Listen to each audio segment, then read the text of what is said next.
अस्सलाम वालेकुम जी दोस्तों, मैं शहबाज शहीन।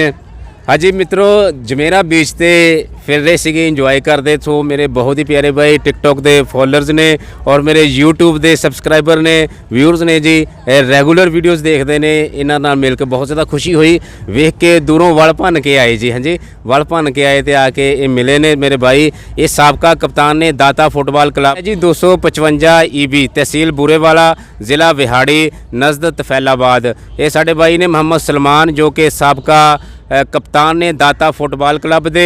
सो असी इन्हां नाल गलबात करते हैं। इन्होंने नेक आशा का इजहार किया, जो कि तहसील समुंदरी दे विच पाकिस्तान प्रीमियर फुटबॉल लीग हो रही है 448 गाबे निशारन दे विच। सो असी इन्हां नाल गलबात करते हैं जी। अस्सलाम वालेकुम जी। वालेकुम अस्सलाम। सलमान भाई, सब तो पहला जी मैं थोड़ा शुक्रगुजार हाँ कि तुसी वेख के स्पैशली वल भन के मेरे को आए, मुहब्बत नाल मिले। बहुत ज़्यादा शुक्रिया भाजी, ਮਿਹਰਬਾਨੀ ਜੀ। ਬਹੁਤ ਬਹੁਤ ਤੁਹਾਡੀ ਵੀਡੀਓ ਦੇਖੀ ਸੀ ਉੱਥੇ ਤੇ ਮਿਲਣ ਦਾ ਵੀ ਹੈਗਾ ਸੀ। ਇਹ ਹੈ ਕਿ ਚਲੋ ਅੱਲਾ ਨੇ ਕੁਦਰਤੀ ਮਿਲਾਤਾ। ਅਸੀਂ ਵੀ ਅੱਜ ਛੁੱਟੀ ਸੀਗੀ ਕੰਮ ਤੇ ਅਸੀਂ ਕਿਹਾ ਚਲੋ ਫਿਰ ਤੁਰ ਕੇ ਆਉਂਦੇ ਆ ਤੇ ਉਧਰੋਂ ਤੁਹਾਡੀ ਦੇਖਿਆ ਤੇ ਇੱਧਰ ਨੂੰ ਹੋ ਗਏ। ਅਸੀਂ ਕਿਹਾ ਚਲੋ ਭਾਈ ਹੁਣਾਂ ਨਾਲ ਮੁਲਾਕਾਤ ਹੋ ਜਾਂਦੀ ਹੈ ਜੀ। ਬਹੁਤ ਜ਼ਿਆਦਾ ਸ਼ੁਕਰੀਆ। ਇਹ ਸਲਮਾਨ ਭਾਈ, ਤੁਸੀਂ ਕਪਤਾਨ ਰਹੇ ਆ ਆਪਣੇ ਦਾਤਾ ਫੁੱਟਬਾਲ ਕਲੱਬ ਦੇ ਜੀ? ਹਾਂਜੀ ਜੀ, ਮੈਂ ਕਪਤਾਨ ਹੈਗਾ ਸੀਗਾ ਅਤੇ ਹੁਣ ਤਾਂ ਖੈਰ ਛੱਡਿਆ ਆ ਅਤੇ ਤਕਰੀਬਨ ਇਹ ਹੈ ਕਿ 4-5 ਸਾਲ ਰਹੇ ਕਪਤਾਨ ਕਲੱਬ ਚਲਾਈ ਹੈ ਅਤੇ ਸ਼ੁਕਰ ਅੱਲਾ ਦਾ, ਅੱਲਾ ਨੇ ਵਾਹਵਾ ਇੱਜ਼ਤ ਵੀ ਦਿੱਤੀ। ਅਤੇ ਹੁਣ ਤਾਂ ਲੇਕਿਨ ਇਹ ਹੈ ਕਿ ਬਸ ਮਜਬੂਰੀਆਂ, ਤੁਹਾਨੂੰ ਪਤਾ ਪਾਕਿਸਤਾਨ ਦੇ ਹਾਲਾਤ ਇੱਦਾਂ ਦੇ ਆ, ਬਸ ਨਿਕਲ ਆਏ ਉੱਥੋਂ। ਅਤੇ ਬਾਕੀ ਇਹ ਹੈ ਕਿ ਨੇਕ ਖਵਾਹਿਸ਼ਾਤ ਆ ਜੀ ਆਪਣੀ ਟੀਮ ਵਾਸਤੇ ਵੀ, ਆਪਣੇ ਪਲੇਅਰਾਂ ਵਾਸਤੇ ਵੀ। ਅੱਲਾ ਤਾਲਾ ਉਹਨਾਂ ਨੂੰ ਕਾਮਯਾਬੀ ਦੇਵੇ। ਤੇ ਬਾਕੀ ਸਿਸਟਮ ਜਿੱਦਾਂ ਚਲਾ ਰਿਹਾ। ਤੁਸੀਂ ਕਿਹੜੀ ਸਾਈਡ ਤੇ ਖੇਡਦੇ ਰਹੇ ਜੀ ਗਰਾਊਂਡ ਦੇ ਵਿੱਚ? ਮੈਂ ਜੀ, ਮੇਰੀ ਸਾਈਡ ਤੇ ਫਾਰਵਰਡ ਸੀਗੀ। ਬਾਕੀ ਹੈ ਕਿ ਫਿਰ ਤੁਹਾਨੂੰ ਪਤਾ ਜਦੋਂ ਬੰਦਾ ਖੇਲਦਾ ਥੋੜਾ ਹੋ ਜਾਂਦਾ ਮੈਚੁਰ, ਤੇ ਫਿਰ ਸਾਰੀਆਂ ਸਾਈਡਾਂ ਹੀ ਖੇਲ ਲੈਂਦਾ ਹੁੰਦਾ।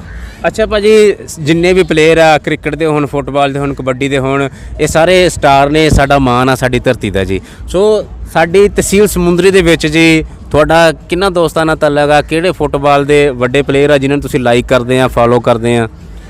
ਉੱਥੇ ਜੀ ਦੂਸਰਾ ਆਪਣੇ ਉਸਤਾਦ ਤਨਵੀਰ ਹੇਲੀ ਹੈ ਜੀ, ਉਹ ਵੀ ਅੱਛੇ ਪਲੇਅਰ ਹੈ, ਪਾਕਿਸਤਾਨ ਆਰਮੀ ਦੇ ਨੈਸ਼ਨਲ ਪਲੇਅਰ ਹੈਗੇ ਆ। ਉਸ ਤੋਂ ਬਾਅਦ ਉਸਤਾਦ ਇਮਰਾਨ ਮਾਨੀ ਹੈਗੇ ਆ, ਸਾਦਤ ਹਸੈਨ ਆ ਜੀ, ਕਾਫੀ ਦੋਸਤ ਹੈਗੇ ਆ। ਅਤੇ ਬਾਕੀ ਉੱਥੇ ਮਾਸ਼ਾਅੱਲਾ ਜੀ ਉਹ ਲੀਗ ਵੀ ਹੋ ਰਹੀ ਹੈ 448 ਲਿਸ਼ਾਰਨ ਵਾਲੀ, ਉਹ ਇੱਕ ਅੱਛਾ ਇਕਦਾਮ ਹੈਗਾ ਵਾ। ਚਲੋ ਦੂਸਰਾ ਇੱਕ ਲੋਕਲ ਲੈਵਲ 'ਤੇ ਏਡਾ ਵੱਡਾ ਇਵੈਂਟ ਹੋਣਾ ਫੁੱਟਬਾਲ ਵਾਸਤੇ ਇੱਕ ਅੱਛਾ ਫਰੋਗ ਹੈਗਾ। ਤੇ ਅੱਲਾਹ ਤਾਲਾ ਉਹਨੂੰ ਕਾਮਯਾਬ ਕਰੇ ਜੀ। ਇੱਕ ਲੋਕਲ ਲੈਵਲ ਤੇ ਏਡਾ ਵੱਡਾ ਇਵੈਂਟ ਕਰਵਾ ਰਹੇ ਨਾ, ਇੱਕ ਨੈਸ਼ਨਲ ਇਵੈਂਟ ਹੀ ਸਮਝ ਲਓ ਕਿ ਮਸਲਨ ਉਹ ਏਡਾ ਪ੍ਰਾਈਜ਼ ਵੀ ਹੈ। ਤੇ ਉਸ ਤੋਂ ਬਾਅਦ ਹੈ ਕਿ ਸਾਰੀ ਟੀਮਾਂ ਵੀ ਮਸਲਨ ਪਾਰਟਿਸਿਪੇਟ ਕਰਨ ਦੀਆਂ। ਉਸ ਤੋਂ ਬਾਅਦ ਪਲੇਅਰ ਹੈਗੇ ਆ ਜਿਹੜੇ ਮਸਲਨ ਆਪਣੇ ਡਿਪਾਰਟਮੈਂਟ ਦੇ ਨੈਸ਼ਨਲ ਲੈਵਲ ਦੇ ਸਾਰੇ ਉੱਥੇ ਹਿੱਸਾ ਲੈਣਗੇ। ਤੇ ਉਹਦੇ ਵਿੱਚ ਇਹ ਹੈ ਕਿ ਉਹ ਇੱਕ ਅੱਛਾ ਇਕਦਾਮ ਹੈਗਾ ਵਾ ਕਿ ਬਸ ਇੱਕ ਚੱਕ ਲੈਵਲ 'ਚ ਏਡਾ ਵੱਡਾ ਇਵੈਂਟ ਹੋ ਜਾਣਾ।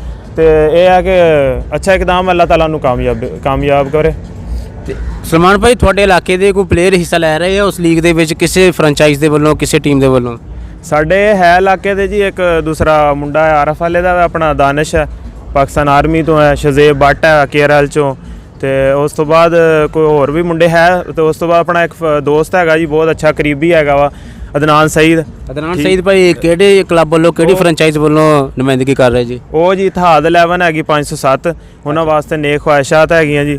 ਅਤੇ ਅੱਲਾਹ ਤਾਲਾ ਉਹਨਾਂ ਨੂੰ ਕਾਮਯਾਬ ਕਰੇ। ਅਤੇ ਅੱਛੀ ਟੀਮ ਉਹਨਾਂ ਨੇ ਬਣਾਈ ਆ, ਅੱਛੇ ਦੋਸਤ ਹੈਗੇ ਆ। ਅਤੇ ਉਹਨਾਂ ਵਾਸਤੇ ਨੇਕ ਖਵਾਹਿਸ਼ ਭਾਈ ਸ਼ਹਜ਼ਾਦ ਹੈਗੇ ਮੰਡੀ ਵਾਲੇ, ਮੰਡੀ ਮਾਮੂ ਕਾਂਜਨ ਵਾਲੇ। ਹਾਂਜੀ, ਅਤੇ ਉਹਨਾਂ ਦੀ ਟੀਮ ਹੈਗੀ ਆ। ਅੱਲਾਹ ਤਾਲਾ ਉਹਨਾਂ ਨੂੰ ਕਾਮਯਾਬ ਕਰੇ ਜੀ।